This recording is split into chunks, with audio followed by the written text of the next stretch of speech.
Okay, so people will start logging on now. I'm going to get started. Should we turn our cameras off till we're asked to show ourselves? You can leave your camera on, but if you like it while you're not speaking, you can turn it off.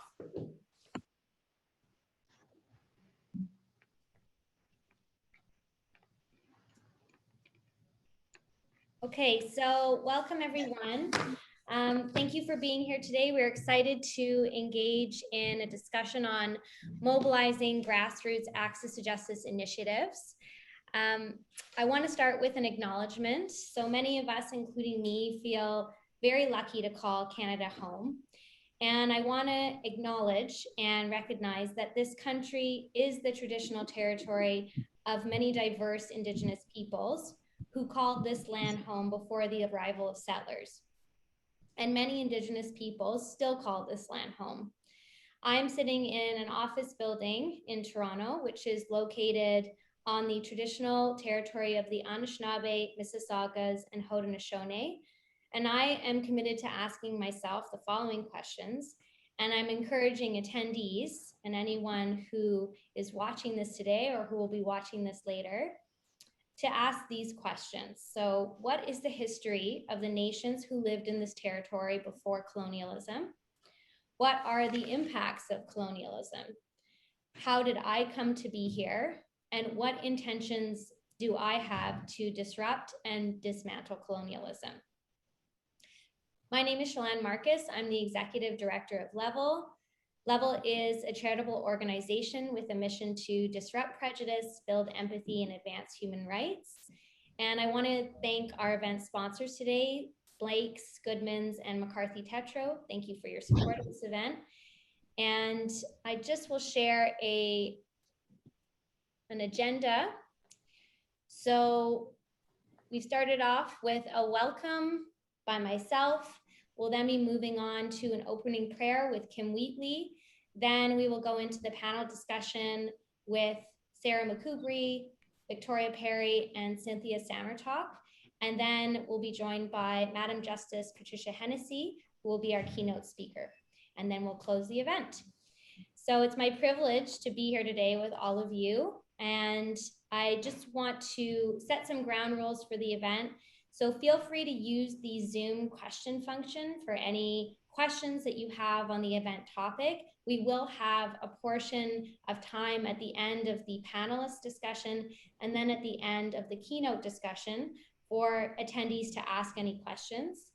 And for speakers, if you're not speaking, just make sure that you're muted. And this event will be recorded and available on our YouTube channel later. So if you weren't able to be here today, you'll be able to view the event later. And this event is also accredited for 1.5, an hour and a half CPD hours for equity, diversity, and inclusion from the Law Society of Ontario. So if you are a lawyer and you're looking to get hours, you can find Level and this event on the CPD list.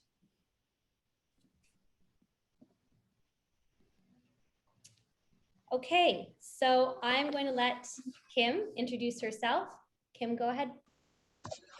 Anin bonjour and welcome everybody.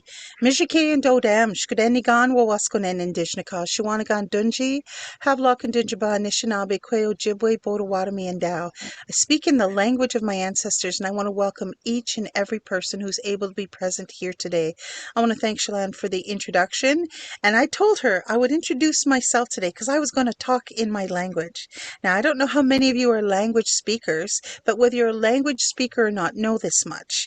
I am speaking to your ancestors, and I'm intertwining a beginning of a relationship with my ancestors so that we might become of one heart and one mind on this day, that we might be able to travel from our head space down to our heart space and embrace the learning, the sharing, the talk, the intention of today in all of those good ways with a good heart and a good mind.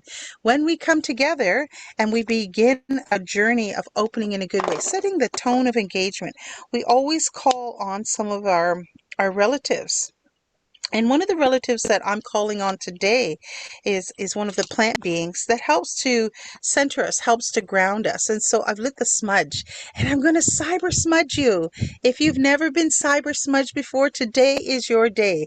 Now, this is a spiritual process and spirit knows no bounds.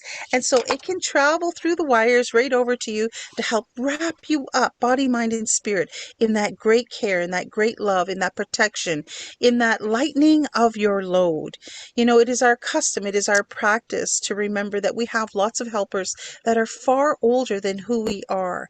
And when we come together in right relationship with them and we ask them to come and sit with us, to help guide our words so we speak only good things, to help cleanse our thoughts so we can think clearly, to help cleanse our ears so that we can hear in all of those good ways and in a balanced fashion, to be able to allow us to see in a very clear and connective way, to also speak all those good words that can come from our hearts to the hearts of another.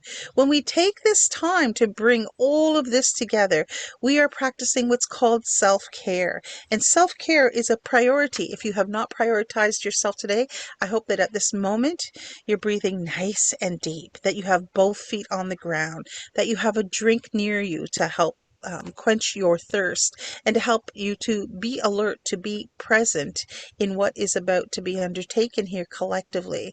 And as an individual, your role is to just be as present as you can be. So this smudge, this beautiful medicine, this white buffalo sage that I've lit is designed to help you in that way. It's designed to hold you up. It's designed to connect all the aspects of who you are so that you can be here with balance and with harmony that allows you to not only be fully present, but to be able to be actively contributing, actively listening, actively gathering the seeds that you need to move forward in all of those good ways so that post this event, you can share with somebody. You can talk about this. You can feel enriched from it. The idea when we set you up to start off in a good way is to have you leave better than when you came and to be more present in the process so you can receive all the gifts that are being shared. There are many ways to bring our hearts and minds together. This is just one. A bonus for sage in our environments is it's also antimicrobial. And so I want to honor the traditional treaty territory that I'm tuning in from, which is Treaty 20. This is Mississauga territory. I'm between Alderville, Hiawatha, and Curve Lake First Nations. And I love being on the land of my Anishinaabe ancestors and my extended relatives. The Mississauga, you know as Mississauga people, have been here for time immemorial, and they will continue to be here, taking care of the land in both seen and unseen ways as the Creator directed us to do. You know, we bring our hearts and minds together and we think about all the work that we need to undertake. The most important thing is to give thanks. To give thanks for the big things, for the little things, for the simple things, for the complex things, for the life that you live, because we call that life Bamadsawin, the good life. And the good life is our right. We are here to experience things, good, bad, and ugly. Not everything is sunshine and roses, but that's okay, because then we can appreciate the sunshine and roses when we've seen the other end of the spectrum in a deeper and more profound way, in a way that actually impacts our wellness, our sense of belonging, our sense of connection. Relationships are not just with human beings. Relationships are with all beings. And so when we think about all the beings that we can thank for the life that we live today, and when we think about all the sacrifices that these beings make, I want to draw your attention to all of the sands, the soils, the clays, the gravels, the rocks, the stone beings, and the mountains. Now, in Western science, they call this the mineral world. But in our teachings, in the Anishinaabe way of knowing, our cosmology calls them grandmothers and grandfathers. They are sentient beings, and they're the most ancient beings on earth. They're the ones that have been here for time immemorial. They teach us about strength and resilience. They are the ones who hold our earth mother together. They're the ones who open their arms to receive our bodies when our life walks are done. They are the ones that bear witness to all of the ceremonies, prayers, words, songs. Anything that we do as human beings is recorded in their forever memories. And on a daily basis, we can go to them at any time and ask for their help. They are giving your help before you even ask because they're holding you up. They are the foundation of your connection to your first mother, the earth herself. And so on this day, I invite you to join me in giving them greetings and thanks. I also want to draw your attention towards the second order of creation. Now, these beautiful beings are popping up in full bloom right now. We're in flower moon. That's what May is. Flower moon for us. Um, Wabagoni Gizis. This is what we call this month. And every month has a name and an activity attached to it. And so at this time, we are to draw our attention towards all of the grasses and the shrubs and the trees, the bushes, the hardwoods, the softwoods, the berries, the evergreens, the medicines, and the hanging fruits. When we think about these beautiful beings, they come in great diversity, just like human beings. They do lots of things for us. They fill our bellies when we're hungry. They heal our bodies when we're not well. They provide protection from the elements and just endless beauty for our senses. And so it makes sense to me, on this day to really bring our hearts and minds together and offer a sense of gratitude for all of those gifts, all of those beautiful sacrifices. And so miigwech to that beautiful world, that one that recognizes me as family. I am head or leader of the fire flower. That's my spirit name. And as a Turtle Clan member, it's important to remember my relationships to all of my relatives. I identify as Ojibwe and Potawatomi and Caribbean. And when I look at all of those combinations of my gene pool, I too represent a great amount of diversity. And I give thanks for that. I give thanks to my ancestors for helping me to remember that I have a place of belonging, that I do have an identity, as do each and every one of you. So if you haven't thought about that on this day, I invite you to slow down and just embrace that in all of those good ways. Now, the third order of creation is that, those are our elder brothers and sisters. These are the ones we call swimmers and crawlers and flyers and two-leggeds and four-leggeds, and those that live up in the sky world and those that live beneath the earth. Now, when we think about our elder brothers and sisters, we don't often think about them in a relationship way, but they are. They're our companions, they're our food source, but they're also our teachers. They teach us about what it means to be a part of a community, to never take more than we need, to be present daily for our own wellness and for the wellness of our village or our community, our networks that we tie ourselves to. And so if you haven't thought about that on this day, teamwork makes the dream work. So certainly bring yourself full circle and remember you are a part of something. You are a meaningful part of something. So embrace that power and breathe life into it.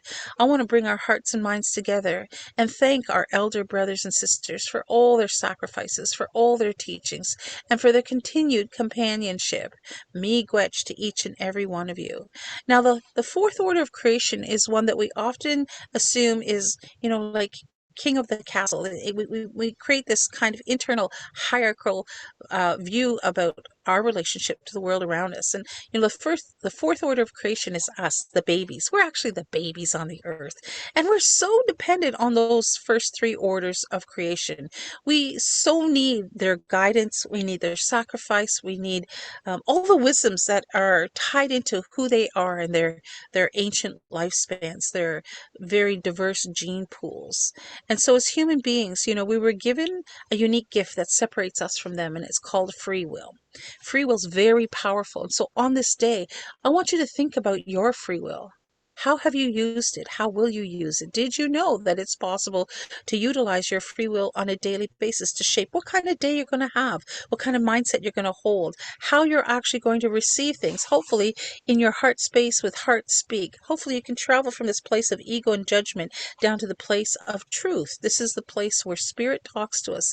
This is the place where spirit guides us. This is the place where we honor the truthfulness of who we are, spiritual beings having a physical experience and not physical beings having a spiritual experience. And so if you haven't thought about that on this day, I nudge you, I encourage you to think about that. Think about the longevity of who you are. You are an eternal being. You are not a mistake. Creator makes no mistakes, and creation knows best how to take care of us, and we are a part of creation. When we look at our relationship to the earth, the air, the fire, the water, those elements also contribute to our wellness. They contribute to the lifestyles that we live. They contribute to the creation of many things that we need in order to have that good life, in order to have some sort of functionability on a daily basis where we can go shopping, no longer in the forests and streams and rivers and waterways like we used to, but in the grocery store, and really make good choices for ourselves, right? We also want to think about the kind of 4 R's of how do we get along? How do we interact with each other? Well, the first one is based on respect. With respect comes relationship. And when we have a respectful relationship, then we get to a place of responsibility where we need to maintain that in all of those good and healthy ways. So we think about that. And then once we've got all of that in place, we get to the 4th R, which is reciprocity. How can we share now? How can we contribute to the greater good? How can we be a part of the collective and still maintain our own individual gifts and gift giving in all of the ways that we are guided on a daily basis? Have you thought about that on this day? Have you recognized your gifts? Have you let them bloom? Have you breathed life into them so that it can actually be a gift to somebody? Gifts are only gifts if you share it. So share who you are. Come to the table prepared. Come to the table ready to receive, but also to give, so that we have that flow. We don't have this static kind of, spoon feeding that uh, we get talking heads. We're not talking heads. We're human beings. We're coming out of 2 years of really difficult, challenging, emotional, physical, and spiritual, um, you know, awareness in lots of different ways. Many of us have struggled in that time. We've lost loved ones. We've had to be separate from each other. We cut off part of our communication by blocking off our faces so that that beautiful body language that we share with each other, like a smile, were absent for much of our lives over the last 2 years. We're back seeing our full faces. Virtual engagements allow that, of course, in lots of good ways. But we have to resurrect and renew. We have to repolish the relationships that we've had and kind of let slide only into the virtual sphere, and bring those back into actual human engagement. In part of our teachings, they talk about your mental health and wellness and how you need at least 17 to 19 forms of engagement that recognize you on a daily basis. Now, this could be a warm hand on the back, or an eye-to-eye contact, or a beautiful smile shared with a complete stranger who, just never had anybody see them before. There's lots of micro, macro ways that we can express our connection to our fellow human being and to the world around us. If you haven't taken time on this day to recognize those first 3 orders of creation, after this presentation, not before, go out. Hug a tree, breathe in the fresh air, thank the winds for continuing to clear the spaces that we reside in. Thank the trees for the clean, beautiful oxygen. Recognize the earth beneath your feet and give her thanks for all of the things she does for us, no matter what we do. She never has sick days. She never takes holidays. She's always on deck. She's always in service to us. And our beautiful grandmother, the moon, is looking upon us at this time. We are at the time of full moon, where emotions are heightened, where connections are renewed, where we can release our load as women, as life givers, and be prepared for the next 28 days to move at full speed, to give all that we have, to really offer those, those good things that can only come from us, but need to be received by someone or something. So remember the mineral world, remember the plant world, remember the animal world, remember the human world. Remember to give thanks to the earth, the air, the fires, and the waters. The waters are forever memories as well. Water is life. It's the one thing that unites us. Water is internal and external. We are 70% water, like the earth, which is 70% water. It's spread throughout our body. It responds to how we are feeling feeling and thinking and what we're speaking about. It records everything, and then it plays it on a loop for us. So make sure that you're putting good words into your thoughts, into your hearts. Make sure that you're validating what you think. Make sure that you're ready to receive good words from others and then share those back out again. Gather the best seeds possible so that you can disperse those in maybe deliberate ways or intentional ways, but also in just loving, kind ways. We have the choice every day to be the best, to show up as our best, to speak the best, to hear the best, to see the best, and yet we are challenged at every step. So be mindful about what challenges you're putting in front of you. Of course, too much connection to, news feeds and opinions in newspapers can start to change the good mind. And you want to maintain a good mind. It takes vigilance. You have to work at it all the time, and you cannot forget what you have seen. So be mindful of that as well. What do you want to remember forever? What do you want to hear forever? Be that, do that, say that, breathe life into that. So those are the words that I'm going to speak on this day. I have spoken extensively and I can keep speaking, but my intention is to really just make you aware that you have the potential right now to be fully present, to embrace the beauty of this opportunity and these keen minds that are about to speak words that they truly believe in, who have done work that they truly are committed to, and challenge you perhaps, or maybe nudge you or encourage you to do the same. It's been my great honor as Shkoden Nigan Wawaskunen, Grandmother Kim Wheatley from Shawanaga First Nations, to help guide you on this day. I'm so excited to hear the words. And if there are words that I have said that perhaps rubbed you the wrong way, apologize. If there's words that I missed, you have time in your own space, in your own heart, to add to that, to those good wishes for everybody present here today. I want to thank Level Justice for inviting me and allowing me to speak from my heart to your heart on this beautiful day. Let's move forward in a good way, and let's be ready to receive. Aho miigwech. Thank you so much.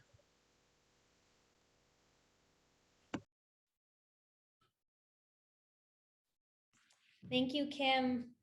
It's always such an honor to have you here and to hear you speak. I'm always filled with a lot of encouragement and light whenever I am in the presence of you, even though it's virtual, and hopefully one day it will be in person. So I'd like to introduce our panelists. We are moving on to the panelist portion of the event. So Sarah McCoubrey, Victoria Perry, and Cynthia Samertalk. I'll start with Sarah. So Sarah McCoubrey is Calibrate's founder, an architect of the Access to Justice movement in Canada, and an effective communicator and teacher. Sarah spent 15 years working in the public, nonprofit, and private sector to improve our justice system. Most recently, she worked as the executive director of the Ontario Justice Education Network. You may know it as OGEN. She combines her legal experience with education and community expertise to build understanding and find creative solutions. She brings a new perspective and system-wide thinking to entrench problems and emerging opportunities. We have also Victoria Perry here. So Victoria Perry is Red River Métis Swampy Cree, is a Red River Métis Swampy Cree lawyer from Treaty 1 territory, Winnipeg, Manitoba, and she's also joining us from Winnipeg, Manitoba. She works as legal aid Nunavut's Access to Justice and Criminal Counsel, and she was formerly based in Iqaluit, is now in Winnipeg. Victoria sits on the National A2J Northern and Remote Communities Action Committee, the Federation of Law Societies of Canada Access to Justice Legal Services Exchange Group, and she is the co-chair of the Law Society of Nunavut's Access to Justice File. In her spare time, Victoria likes to read poetry, camp, fish, cook, and craft. And we had the great pleasure of meeting Victoria in person actually recently in Iqaluit in Nunavut. Cynthia Samertalk is also here. Cynthia is a Nook from Rankin Inlet, Nunavut. She works as a court worker with Legal Aid Nunavut. She enjoys helping students through access to justice initiatives. She helped to deliver the Level Indigenous Youth Outreach Program in Rankin Inlet, Nunavut, with Victoria. In her spare time, Cynthia likes to sew, bake, hunt, and spend time out on the land and at her cabin with her family and her dog. So thank you everyone for being here today. I want to reiterate that the point of this discussion is, as Kim said, to receive, but also to give.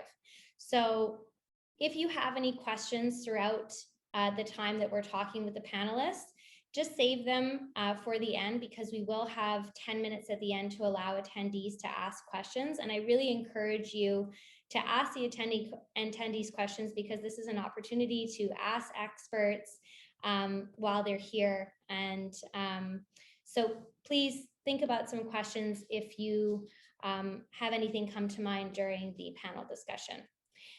So I just want to talk about what is meant by grassroots access to justice initiatives. So what is a grassroots initiative? So grassroots initiatives use collective action from the local level to affect change at the local, regional, national, and international level.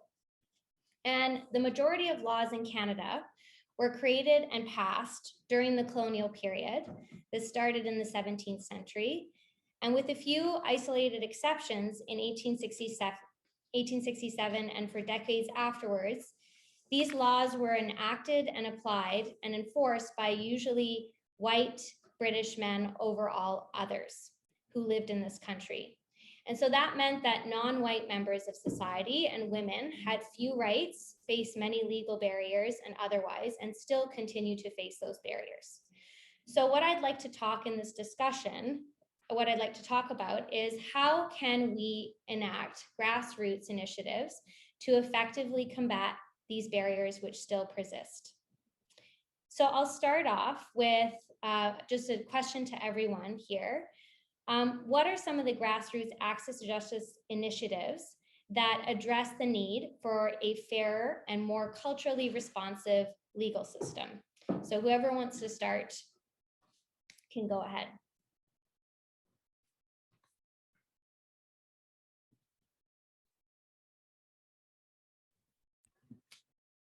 I'm happy to jump in there as I was finding my unmute button. I think your question raises a lot of really interesting, it's based on a lot of really interesting assumptions in our legal system and assumptions in sort of how change happens, in that because the legal system has all those colonial structures that you've mentioned, it has so much of this idea of who's in charge and who the justice system happens to, or other colonial systems happen to. And I think when we start talking about examples of grassroots, we're really trying to shift that idea of how people who are inside some of those systems and who are outside those systems might be pushing against and introducing new ideas into that. So I'm going to mention a couple of the projects that I've seen in my work supporting access to justice initiatives across Canada.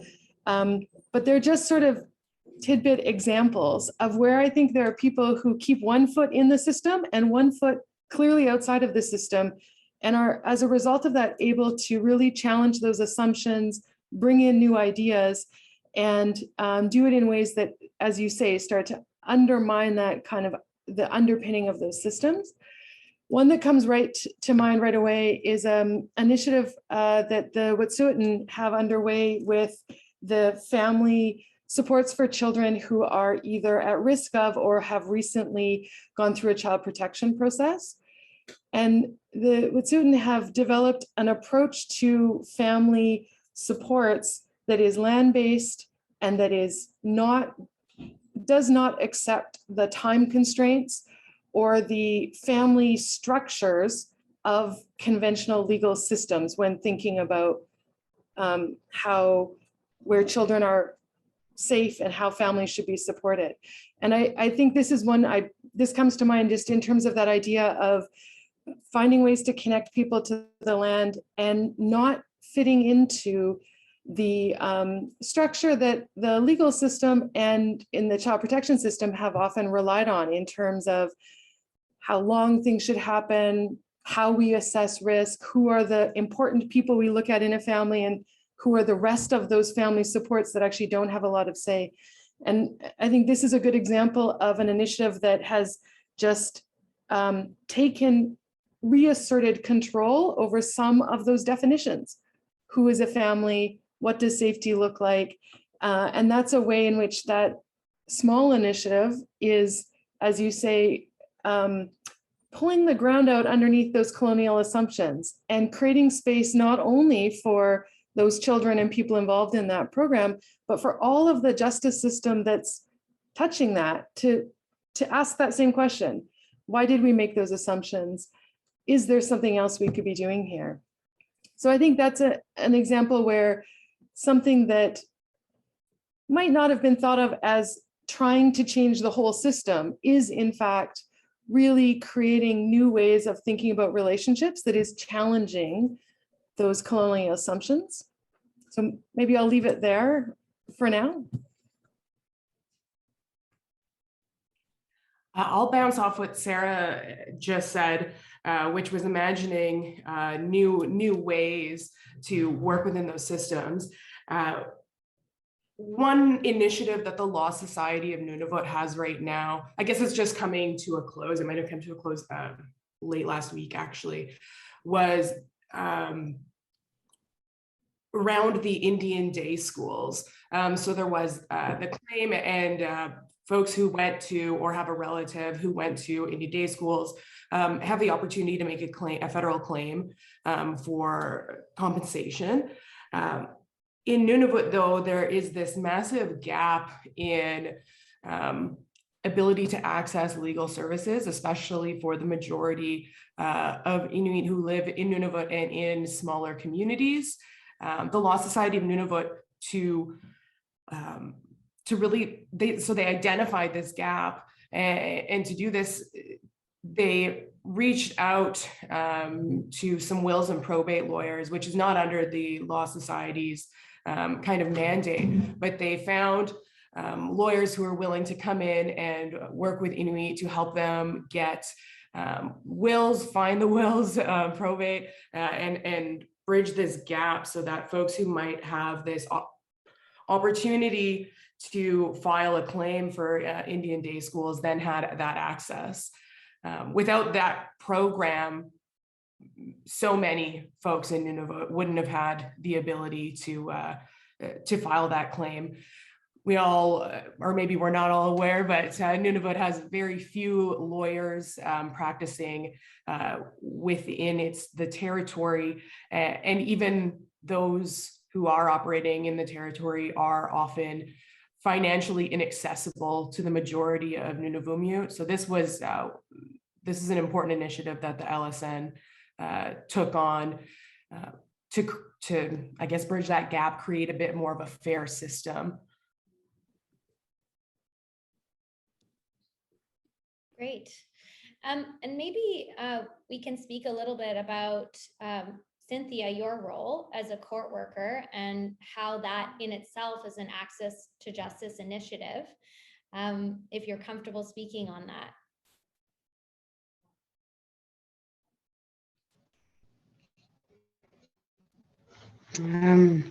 I don't know what really to say, but yeah, we do help a lot of Inuit up here when they need help. So I'll chime in. Court workers, Sorry, go ahead. Workers try and help them out.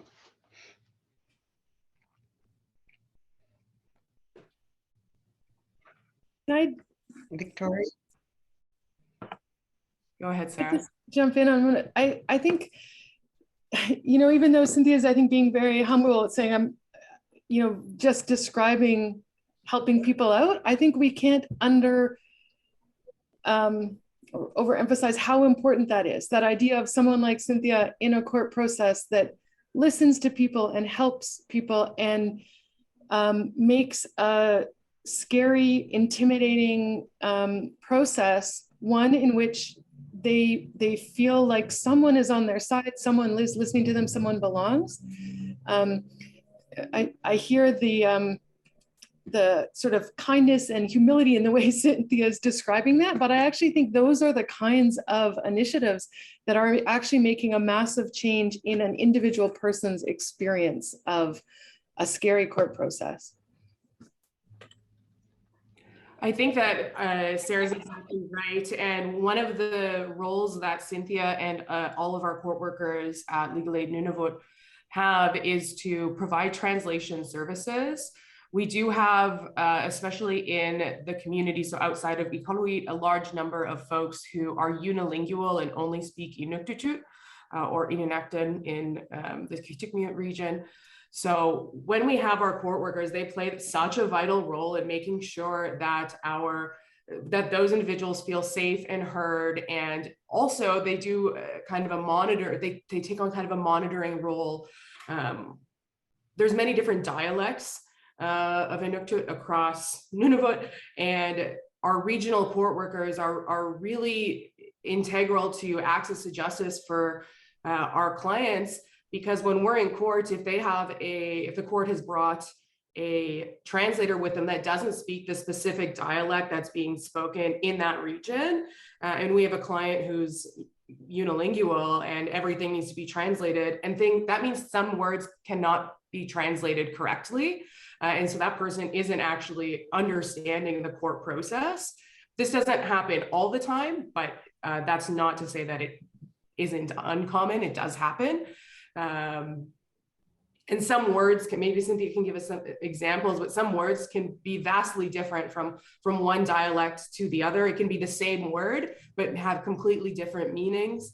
And so court workers are there with defense counsel in court, and they're able to say, hey, I need to flag this. The court translator doesn't speak the dialect that we speak here. And they're not translating correctly for our client. So that's a really, really integral part of what we do, of what court workers do in Nunavut. But to back that up, the court worker program, so Nunavut is a fairly new jurisdiction, the newest in Canada, 20 some odd years old, I believe. And it adopted much of the Northwest Territories legal system when it separated. When the justice system in Nunavut was imagined, it was imagined that court workers would really be the focus of justice in the communities. The idea was that court workers would be able to be in court representing clients on summary matters, very similar to how paralegals operate in Ontario, and I believe in BC as well, and perhaps some other Southern Canada jurisdictions. The idea was that you would have Inuit court workers serving Inuit in their communities. They could have a bail hearing right in their community. They would be able to go to court and have summary matters dealt with by someone from their community. And this was this grand idea that somehow over the years of developing and progress, I suppose, in Nunavut, we lost sight of that. And now we have one or two, we have one Inuit court worker who's in court every week, very regularly. And then we have one or two others who are able to represent clients on justice committee matters. So those are matters that are referred to diversion programs. But for a system that was supposed to be based on court workers and local Inuit supported justice, we're really far away from that right now. And so Chelan had said at the outset that we had met recently, and that was actually during a training initiative for all of our court workers across Nunavut to gain some new skills to be able to hopefully take a step towards that kind of ideal of justice that was planned out over 20 years ago for the court worker program in Nunavut. So of course that's one small step, but hopefully one day, you know, hopefully we're making steps that are getting us closer to that ideal, which was planned 20 years ago, that we've taken a few steps in the wrong direction. Cynthia, did you want to add anything about how translation can be sometimes different in dialects, or give us any examples of words that are different? Yeah. Us Inuit from Kivalliq, when we say like I hit my head, kasuktunga, I would say kasuktunga. But in Baffin area, they say kasokakte. That means, do you have a lighter? So the first time when I heard that, when I was in Paninlet, kasokakte, and I looked at that person and I said, no, I didn't hit my head. And he smiled to me and he said, you have a lighter. Oh, sorry, here. There's a lot of different ways of different dialects here and in Baffin. So sometimes it gets difficult for us court workers, but we try and understand what they're saying. So we try and work out with what they're saying, and sometimes when we don't understand them, us court workers ask, what does it mean, or how do I say it in their language? So we help out too, the court workers here, to help the lawyers out.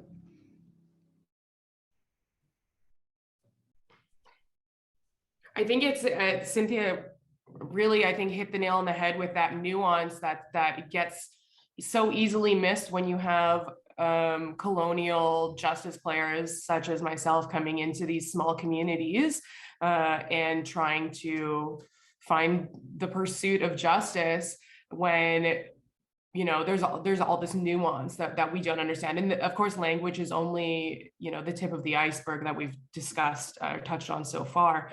There's many other things. Facial expressions, for example, are very important in Nunavut and mean certain things.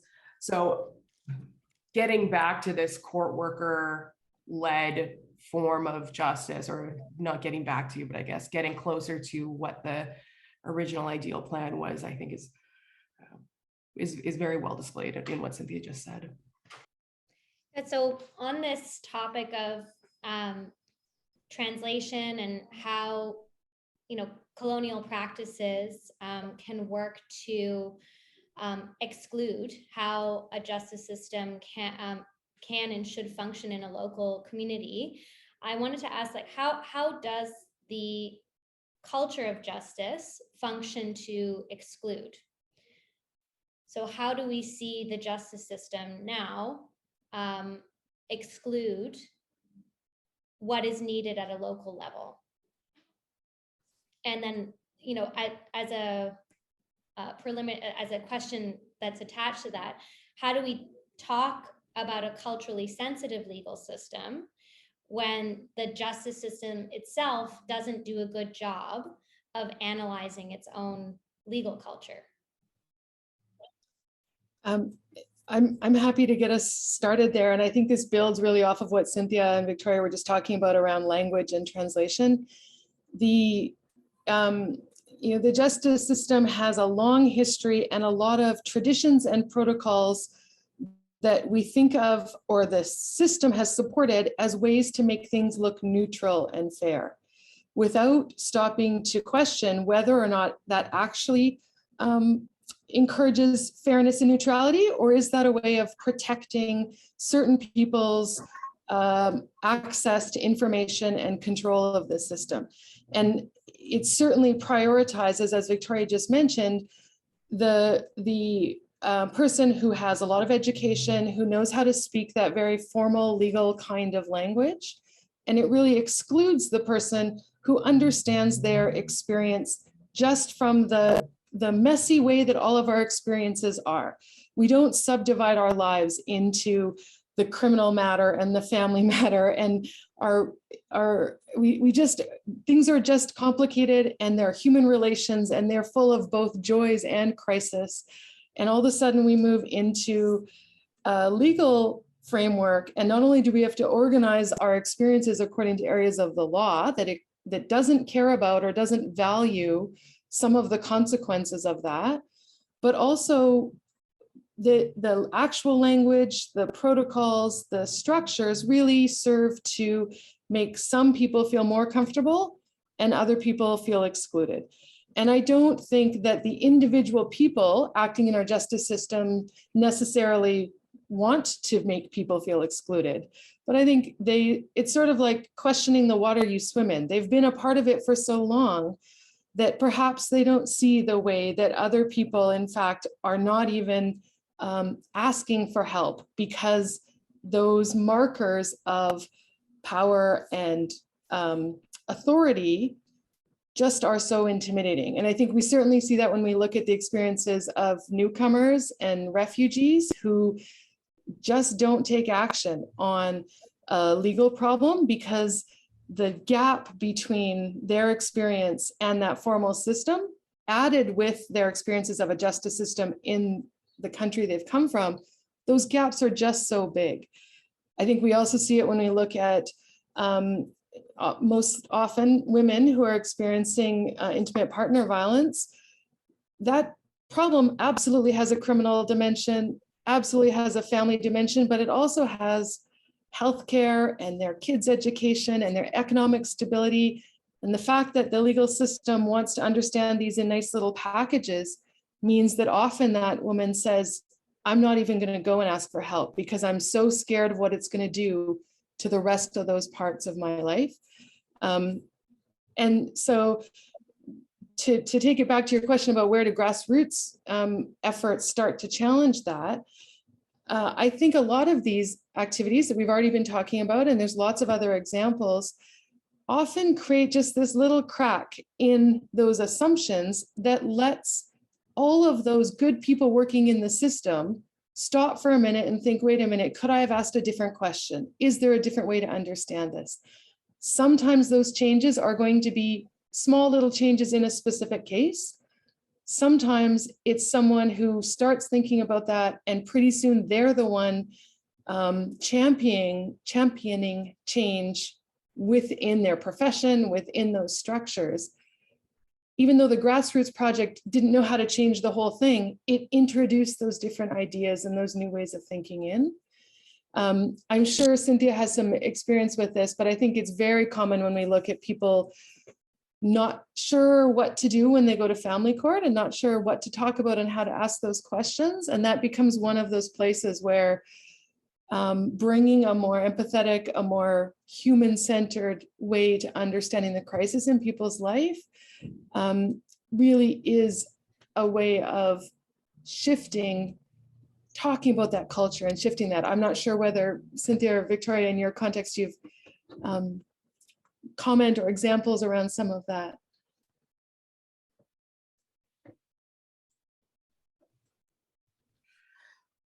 I think that this is a very intense question, how to change a system rooted in colonial legal practices. I think that the legal system that's active in Canada today is not only rooted in colonial legal practices, but in a way continues to pursue or continues to use that legal system to pursue colonial objectives, and then denies or refuses to acknowledge or consider Indigenous laws, which have, of course, existed in different nations across what's now Canada since time immemorial. And I think that a lot of times we hear, not that it was in the question that you asked, but a lot of times we hear about decolonizing the justice system. And I hate that term. I don't like the term decolonize the justice system, because it is, like, in its nature, a tool of colonial oppression. It's an imposed system. And I think that if we're to make meaningful change going forward, I think we need to, as you kind of said in your question, like, how do we do this from the ground up? Like, we need to rebuild. We need to not that trying to decolonize the system that exists now isn't helpful, because it's the system that we have in place now. But what needs to be done is kind of a complete rebuild and overhaul of the system. One of the initiatives that we had planned for this year at Legal Aid Nunavut was access to justice community outreach sessions. And so in these sessions, we were going to travel to each of the communities and meet with elders, youth, community activists, students, kind of anyone who wants to hear from us or speak with us. And we're going to do that in community centers. We were going to speak to people in their homes. We were going to go to schools, kind of meet with people wherever they want to meet us. And what we were going to do was learn from them, listen to them, and hear how what the big issues are in each community, and then ask them how they would like that to be remedied in their community. Because kind of a nod back to the last discussion we were having, is it's not beneficial when outsiders are making all of the decisions. So these conversations were hopefully going to lead us to a place where we can identify what the core issues are that community members want addressed, and how they would like those problems dealt with. Do they want support and capacity building within their communities to develop Inuit cultural knowledge-based alternatives, or do they want justice-based public legal education information more readily available in their communities? Like, what do you want? I think coming from academia, I think, and observing things in a given place, you start to think you know what the issues are, you know what's going to help people, you know how to do it because you have training on how to do it. But in practice, those aren't always the best initiatives. The best initiatives are identified by the people who need or want, rather, those initiatives. There's no point in pursuing an initiative that's not going to be specifically helpful to that group of people. Can I give a quick example of something that I think illustrates Victoria's point? I'm not involved with this project at all. I just heard about it recently. Marilyn Poitras is working with the Métis in Saskatchewan to design a new court system. Like big, wide open, blank slate. What could this look like? I don't know any of the details of the project, but she was telling me as a little anecdote in her consultations, they started with the presumption that the court is going to love the offender. Everything about the process is going to love the offender. We're going to start with how do we talk about what that person needs and express that through love. And what a contrast that is to the assumption in the conventional justice system that at the end of it, we are going to punish the offender. And in fact, the assumption that the victim is always going to hate the offender. That's sort of really built in as an assumption that the victim and the offender are always adverse at that emotional level, not even just in what they want. And I don't know what's going to come of that. And, you know, she's working with that in a really amazing way. But I think it's an interesting example of how maybe when, as Victoria is suggesting, people who think they know how it needs to work get out of the way, some of these simple assumptions can actually be turned on their head, and we can start from a completely different perspective. And I found that little story to be quite an inspiring way to realize that this isn't just tweaking about what the form looks like or what the room looks like or protocols. It could be an actual fundamental change. I think that's a great example. And it's also one that shows us how empathy can really transform the justice system. And I just wanted to ask one more question because I do want to leave a couple minutes at the end for any audience members to ask a question. So we'll have about like 2 minutes at the end, but we've already kind of talked about some examples, and I really appreciate, Sarah mentioning what Marilyn is doing, and then, the fact that Victoria said, we need to completely rebuild the system, not just focus on a decolonization of it. I think that's a really important point. So what are some of the, what does positive change look like at a grassroots level in Canada's legal system, and how do we act towards it? Sorry, Victoria, you had your hand up, but I just wanted to ask this question, to kind of wrap up things here. We've already talked about some examples, but what does positive change look like at a grassroots level, and how do we act towards it for Canada's legal system? How do we change it? I think that this is something I definitely wanted to say in this webinar. And in terms of taking action, I think a lot of folks are afraid of failure. And I think that to be successful, I think you need to, in terms of creating this positive change and taking steps forward, I think you need to realize that failure is possible, and I mean, likely if it's your first initiative. I think many people think, or they have these great ideas, but because of that fear to fail, they don't successfully mobilize their initiative. And so I wanted to say that where you're making an attempt to mobilize, and for whatever reason, maybe despite what you thought was your best planning, you missed a consideration, or you didn't get a grant, or a participant kind of gives you a rough review on a survey, whatever you are determining is the reason for you feeling that your initiative was a failure. You can take that and you can learn from those mistakes, and your next initiative can be that much better. So I think it's important to critically look at why your initiative might not have been successful. And even if it was successful, critically look at it and think, what could I have done better? And get feedback from others, especially your target demographic that you're trying to deliver this for. And turn that failure into an opportunity to do better on your next initiative, and learn everything you can on your way. Creating positive change comes from failed attempts and learning. And so you shouldn't, in my opinion, be afraid to fail, as long as you're ready to do so kind of with humility and the willingness to learn going forward. And if you're able to take feedback and kind of use it really constructively, I think that's really important. I think building on that, there's a real opportunity to learn from each other and from each other's failures as well as successes.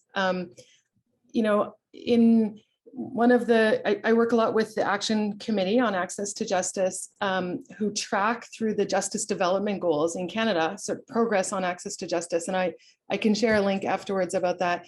But one of the things that happens there is there's an opportunity for programs and initiatives to share those models so that other people don't have to start from scratch. They can start from the first failure. They can not repeat those mistakes. And we've seen in the few years that the Justice Development Goals have been tracking progress, that in fact, many in the justice system are afraid to talk publicly about those little setbacks and those failures, because there's such, again, a kind of culture within the justice system of getting it right and not really admitting that there's problems in it. There's such a resistance to kind of public outcry about that in fact, it's closing off some of the opportunities for innovation and change. And I see Carrie Majid is on the call here from Newfoundland. They've got a really interesting project around human rights work that's both dealing with conflict, it's database, they're sharing that. Those kinds of initiatives are coming out of the Yukon with a sexual harassment in the workplace project that's going out to communities. Finding those places like the Action Committee that people are coming together and candidly talking with each other, finding other like-minded people like all of us who want to try something, who are going to come to it with some humility and listen and bring the weight of their institutions or their connections to try to find ways to do that, there really is a large community of people interested in improving access to justice. And I think that can sometimes be a way to bridge that, to go and find those like-minded people and get some optimism out of that, as well as sharing those lessons. I think building. We just have about a minute left. There was a question from one of the attendees, but we can ask it at the very end since we're kind of coming up to the end. But go ahead, Victoria. I was just gonna, I guess, prompt Cynthia to maybe give us a little bit more information on creating that positive change in Rankin Inlet through our program at the school, and how we just, just went out and did it. I had a kind of little bit of a harebrained idea, and I asked Cynthia what we should do about it, and she said, well, let's go do it right now. And we got in the van and we went down to the school, and through Cynthia's community knowledge and perseverance, we got an entire semester program running for legal education at the Rankin Inlet High School, predominantly through Cynthia's get out and get her done attitude. And that's how you mobilize an initiative at the grassroots level right there. Cynthia, do you have any comments on that? When we went to the school, yeah, the students were getting so interested. They got so interested that they kept asking us when we were coming back to the school, because I mentioned to them that we do need Inuit lawyers for our elders in our community. So they were hoping that we will be going back to the school.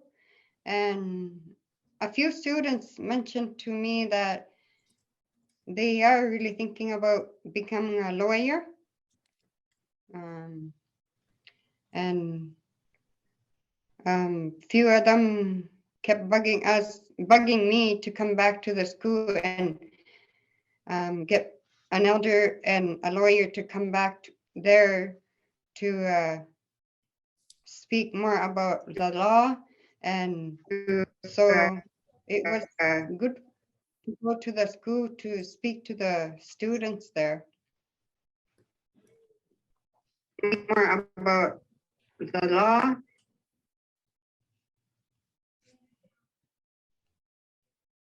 Great. And I think that's a really good point to make in terms of how mentorship and exposure are so important when we're talking about access to justice from a grassroots level, especially with young people, because we can't know what's possible unless we see it, unless we see people who are like us doing what maybe we could never have envisioned ourselves doing. So I think that's a really important thing. And thank you so much to Cynthia and Victoria, who were able to get that program up and running and just doing it. And really, I think not being afraid to fail, because that's what it's all about, just getting out there, getting feedback, and then seeing how it is that we can tweak and make sure that our programs are impactful. So I'm going to end the discussion there. We did receive a question, and if there are any other questions, let's save them for the end, and whoever can stay on, we'll ask them then, because this discussion was really rich and it kept going. So I'm happy for that. I'm going to now turn over the spotlight to Justice Hennessy, and I'm going to introduce Madam Justice Hennessy. Thank you for being with us today. So Justice Patricia Hennessy has been involved in justice education and local student projects since 2001. She made significant contributions to the Northeast region of Ontario through her involvement with OGEN. Justice Hennessy collaborated with OGEN, the Bar, and the English and French school boards in Sudbury and Manitoulin Island to develop and deliver responsive and innovative justice education projects to students, She led efforts to raise the profile of justice education with her fellow judges, lawyers, and court staff to ensure that students anywhere in the Northeast have access to a positive and meaningful first interaction with the justice system. She is responsible for the thriving annual mock trial tournament in Sudbury, where students compete for the Hennessy Cup. Thank you for being here. Thank you very much. And I was taking notes since this started, and I thought I could probably spend my entire time thanking those who have gone before me, because it's been really rich. And I just want to highlight a couple of things for participants.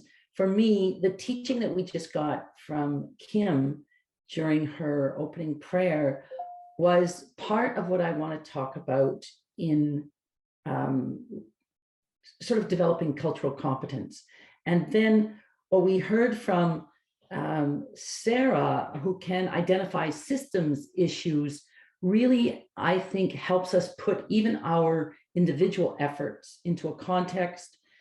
And what we got from Cynthia, I have to say, is so special, because I, who have worked as a judge in Nunavut, know how much the entire system relies on the Cynthias to help us be less colonial actors and more listening, active dispute resolvers.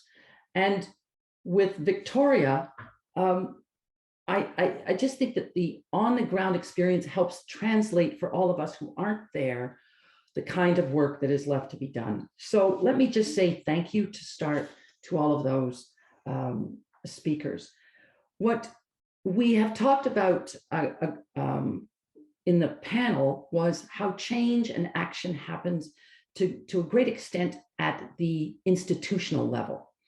But where I come from, I'm not a policymaker. I'm certainly not an elected politician, but I have a day-to-day role in the administration of justice.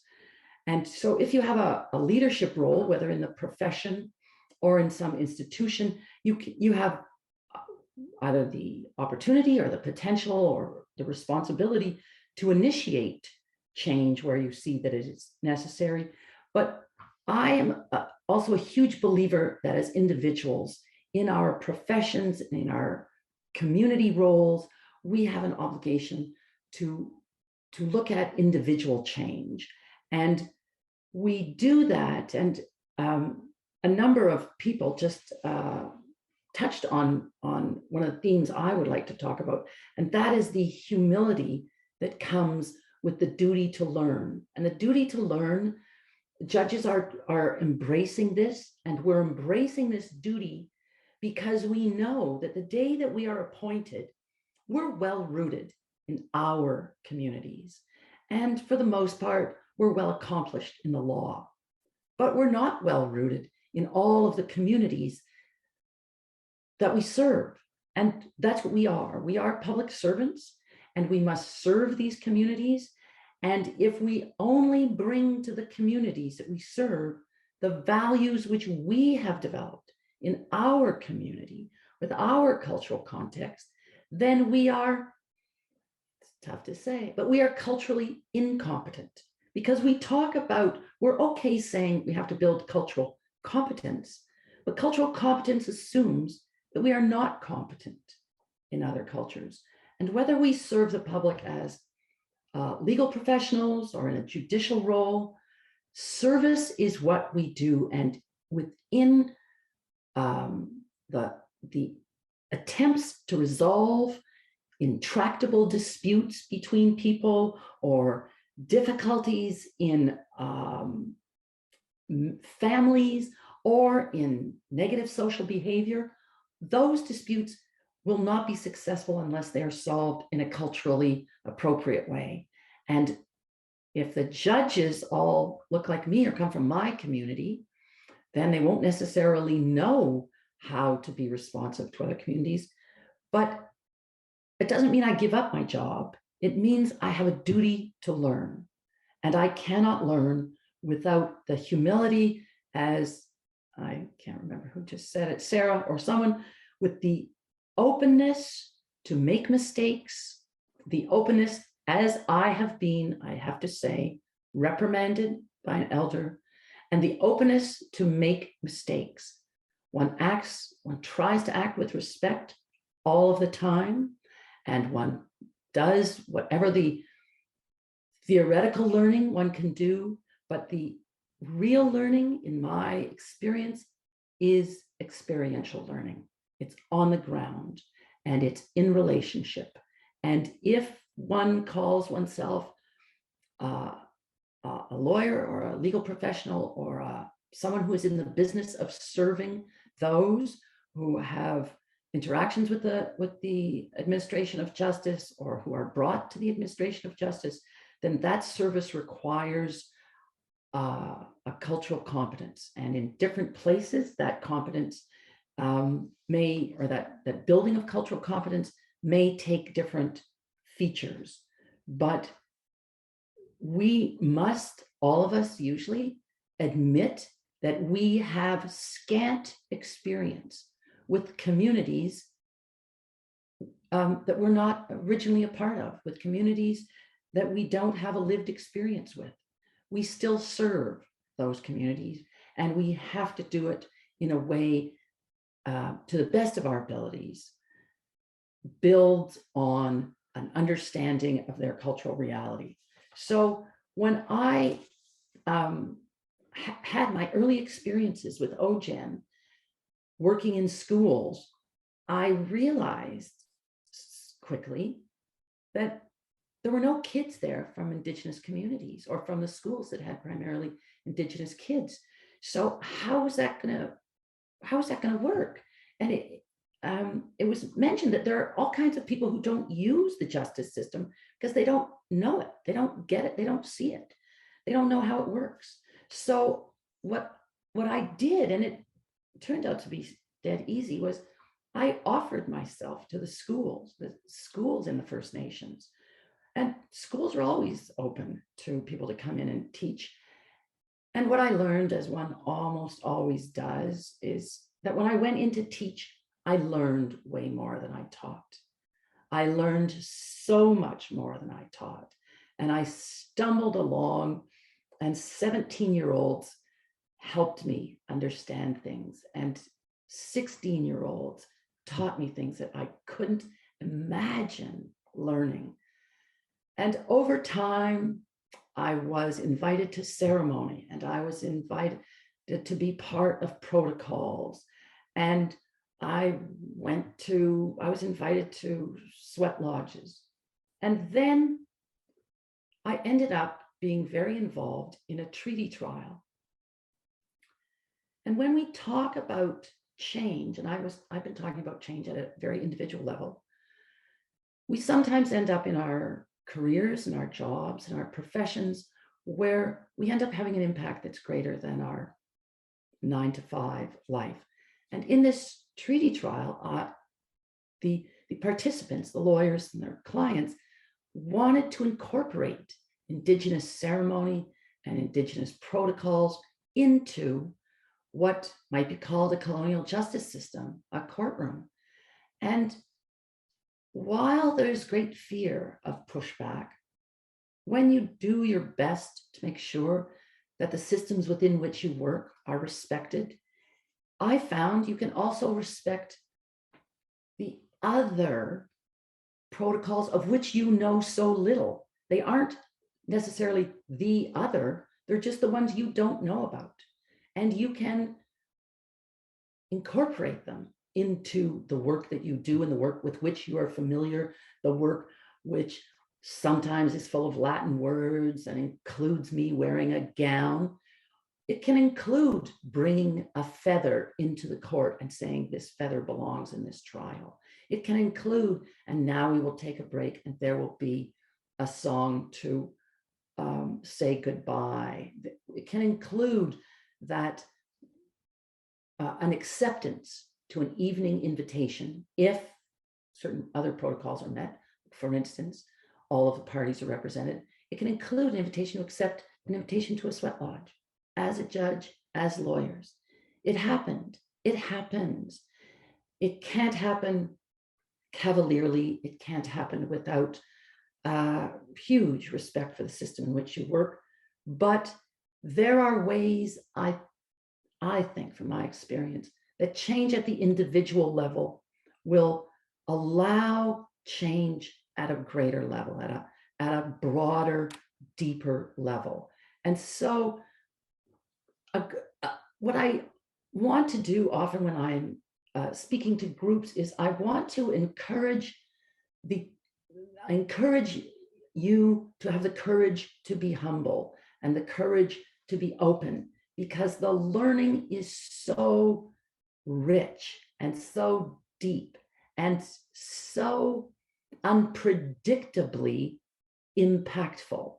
I could never have imagined when I was going to grade 11 and 12 classes in a First Nation school and having these kids correct me and laugh at me. And honestly, we had a ton of fun, but they knew that they were doing the teaching and that I was doing the learning. I could never have imagined how much I was learning and how, therefore, I was able to accept the requests that were made of me in the way they were made to me and incorporate them into a system which might otherwise have seemed so unwelcoming, or might have seemed that it couldn't hear the actual sacred stories that were being told. But in fact, over that time, I did learn those things. And so what I want to say, and really subject to all of your questions, is that when we hear of these projects, we shouldn't be afraid to jump in with both feet. We cannot remain strangers to one another. We can, as has been said so many times, we can learn from one another. We can learn from the communities from which we have scant lived experience until we are a respectful participant in cultural ways to serve one another. I'll leave it there.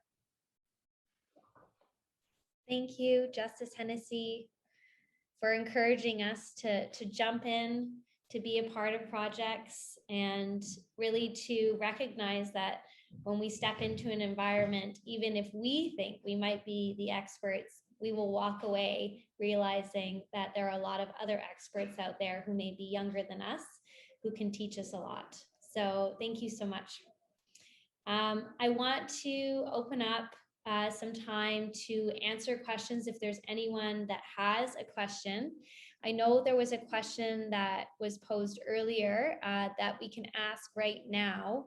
And I'll go back to, can the panelists speak to what kind of changes may need to be envisioned to family law aspects of our court system? And this can be asked to anyone. And again, if anyone has any questions specific to what Justice Hennessy said or the panelists, now is the time.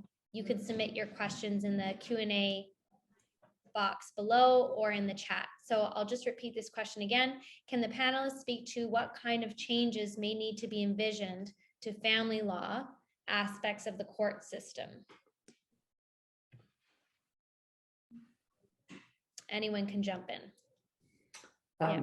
I'm happy to jump in. On the Indigenous side of family law, there are huge changes happening. I know where I am in Sudbury, Ontario, there's a delegated children's services organization, and as a result of the work they do with families, they have almost ended family welfare trials, child welfare trials. And I recently spoke to a colleague in Manitoba, and I understand that they also have adopted a very different approach, and that approach is very much community table solving approach. And they went from some great number of trials per year to 4 trials last year in their family law division with respect to child protection. So I can't tell you exactly what they have done, but I think one way to put it is they have taken a huge amount of the work and brought it into community. But maybe Victoria, who's there, knows more. Sarah, I see that you have your hand raised, and then Victoria. I was just going to jump in with an example that I see coming out of Alberta and BC called the Reforming Family Justice Project.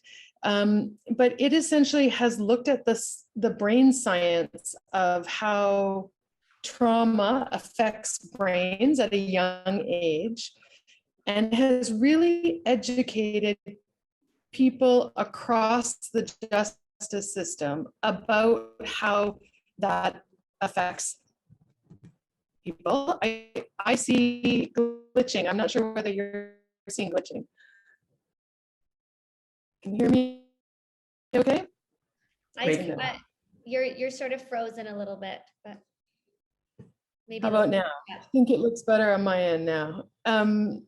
So this project is learning from brain science about the way trauma affects children, and not only the trauma of some of the events of family violence or family breakdown, but also the trauma of going through a court process, and using that brain science logic to train judges and lawyers and the professionals involved in the system to step back and think, let's start from a harm reduction or a harm avoidance perspective right from the start. And let's make sure that even the way we structure courts doesn't perpetuate that harm of the conflict itself. And I see out of that initiative a pretty fundamental rethinking. So to the panel, the participants' question, rethinking of what family law is, what the law part is, and where the conflict becomes a public matter, and where the conflict actually is something we need to think of from the perspective of the children, and as a nice side benefit, the adults who are involved in it. Victoria, did you want to add? Thanks, Justice. So I'm a criminal defense lawyer when I'm not doing access to justice work, and so I don't hang around the family courts too often, and by too often I think probably never. No, one time I did appear in a family court, but it was on for a client I had a criminal matter on. I think Cynthia actually does have something that she could add to this conversation in terms of what's missing in terms of supports in the courtroom. Yeah, I think we need an elder in the courtroom for a family needed, so that because there's a lot of young mothers out there that sometimes go to court regarding family law. So I'm pretty sure that we need an elder in the courtroom for the family law needs, so they can understand more. Yeah, an interesting thing that Nunavut has in its criminal courts is sometimes, not always, we will have an elder from the community come in and sit with the judge, and the elder will provide commentary submissions to the court on the offender prior to them being sentenced. So kind of after Crown and defense give their sentencing submissions, the elder will have an opportunity to address the individual and provide submissions to the judge. And I think that Cynthia's noting that's an initiative that should be extended also to the family courts as well, something that's really needed there. And I agree, like it would give so much more of that. Kind of what we've been saying throughout is giving folks who live in that place more of a voice in the process, and providing more context that a lawyer who's there to just handle the matter would have. Great. I'm going to turn the floor over to Kim. If Kim is there to do our closing. Kim, are you there? Maybe not. Maybe she's stuck. Yes, no, I'm here. Sorry. Okay. Just I'm here. Okay, Just takes so- a second to connect.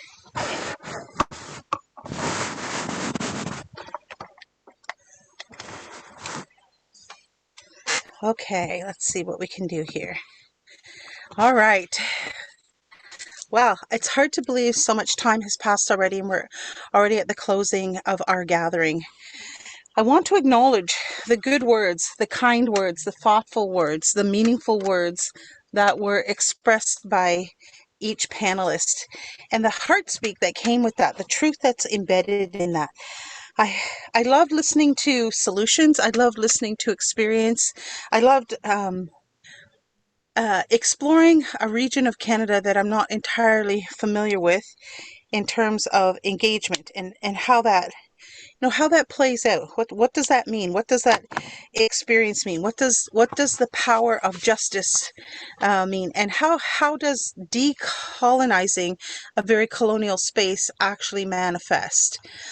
And I don't think the structure is going to change at a fundamental level. I think the changes need to come from the human engagement and who we are as individuals, who we are from our own compassion. And I loved hearing Judge Hennessy speak about compassion and how important that is in our system, in our traditional systems of law and justice. We didn't put people away, and there was just this community-wide agreement that this is how we will engage. And, for Anishinaabe people, that would be based on the values and principles that come from the 7 grandfather teachings. But of course, there are other principles in other communities that help to guide that as well. And as a person in power, a person who perhaps would be engaging with us in big or small ways, I want to remind you that even if you've become culturally sensitized, you're not a cultural expert. It takes time, a whole lifetime, to really understand the nuanced way that our communities operate and the impacts, the widespread impacts that happen through one individual and ripple out to many individuals, the community at large. When it comes to voicing an opinion that is not a popular opinion, that can seem very alternative, it takes great courage to do that. And I believe that those that are here on this webinar today, you have courage. You also have privilege. So I would like you to recognize that in lots of internal ways, and not in judgment ways, but to leverage that in ways that perhaps those of us who are unfamiliar with the system, scared of the system, enmeshed in the system willingly or unwillingly, we just don't have that to move us forward. So to recognize your power and your privilege, and to make that digestible for those that you engage with. See them as human beings and not a case. See us as a whole segment, a micro segment of the Canadian society that is definitely overrepresented in a system of law that just doesn't understand us, even though we've had 500 years of engagement. Remember, this system of law was not based on our values and our principles and our way of achieving justice. And there are many ways to look at that, just as there are many different types of people on the earth and many cosmologies to embrace. Don't be afraid of being afraid.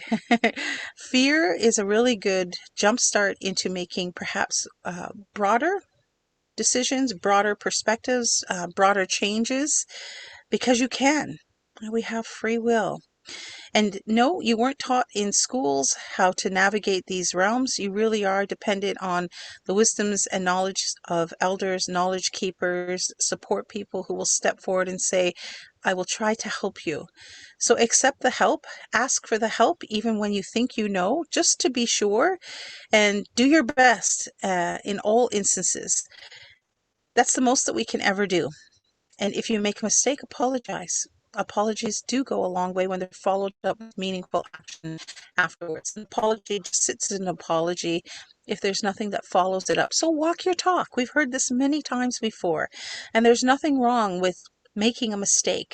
It's only a mistake if you repeat it again and again, right? We have learning curves, and learning curves are often seen as mistakes. And oh my gosh, we need to be perfect. We've got this accreditation, we've got this role, we've got this responsibility. Yes, yes, yes. But there's other things as well.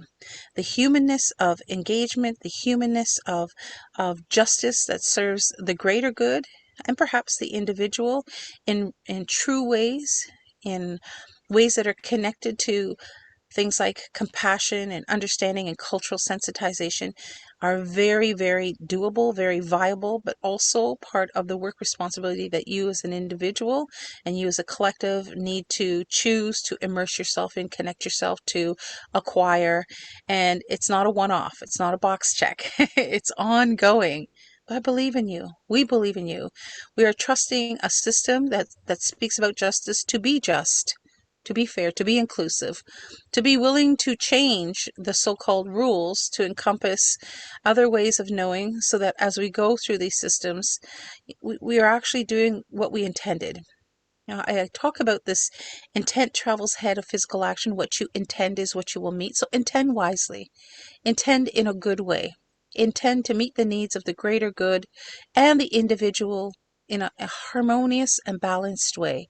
When you do this, you are truly serving. And we have chosen our professions based on service. We want to be in service.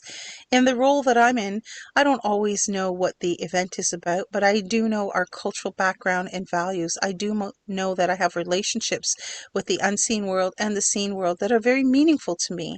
And so when I come forward, I know that I'm not going to be perfect, but I know that I'm going to do my best. I know that I'm going to bring my best. I know that I'm going to continually embrace the opportunity to share in good ways and expand not only myself, but those who get to be in my circle and whose circles I get to be in as well. Because I always see this as a reciprocating kind of development and growth. I too am uncomfortable with the word decolonizing. I don't have a relationship to that, but I do have lots of personal, impactful experiences connected to colonial thought and practices that have caused harm in my personal life and in my, my kind of expanded life circles. So I'm very interested in this dialogue. I'm very interested in these suggestions. I'm very interested in the humanness of the dialogue. And I hope that you have as well. I hope that you are leaving better than when you came. I hope that you will never lose hope in the possibility and power of change. It is always possible. And I'm never ever going to deviate from believing in that. I'm never going to get jaded. I'm never going to shut down my mental birdcage so that it's just this little cubicle that I only see through. I'm constantly going to dismantle it and expand it and encourage those around me to do that as well. This is the time of great change. This is the time when we have come to the crux in the road according to our prophecy teachings. We can choose the easy road or we can choose the hard road. But at the end of the day, in that crux, we chose. So choose wisely. Choose honestly. Choose with deliberate intention that thinks far ahead, just as those that, came far before we did, thought about us. Change is always possible. Growth is necessary. Expansion is part of the life walk. So all of those things I offer as nudging reminders to who you are, not just the hats you wear and the roles and powers that you engage with. Humanness comes first. So I'm gonna leave it there as part of the closure because I know that we're now over time. But from my heart to your heart, I can wish you 3 things without consequence. And before I do that, I want to acknowledge all of the ancestral witnesses that have held space and place with us today. So no matter where you are, where you're tuning in from, where you work upon, I acknowledge the ancestors of those lands, and I continue to encourage you to get to know them and to honor them. We're all Indigenous from somewhere on the earth. But the 3 things I'm going to wish you are peace of mind, good long life, and good health. For however long your life walk extends to you, on this great blue bubble that we share, may you always have that peace of mind. May you always make the decisions that benefit the greater good, and that you have the courage to step forward and walk that out in all of those good ways. Be well, everybody. Miigwech to Level Justice and all of the speakers, including Her Honorable Hennessy. I have no other words to offer at this time. Miigwech. Thank you, Kim, Victoria, Sarah, Cynthia, Justice Hennessy. This has been a great discussion, and it's just scratching the surface. So I hope that everyone here got something out of this. Thank you for being here with an open mind, and I hope this spurs some ideas for the future of how we can reimagine this legal system. So thank you for being here. And if you have any questions, you can contact myself. And I will also offer Victoria, Sarah, Justice Hennessy, Cynthia as well. If you want to contact me and have any questions for them, I will be happy to pass those questions along. Thank you. I'll stay on for a little bit. So if anyone wants to have a little chat, I'm here.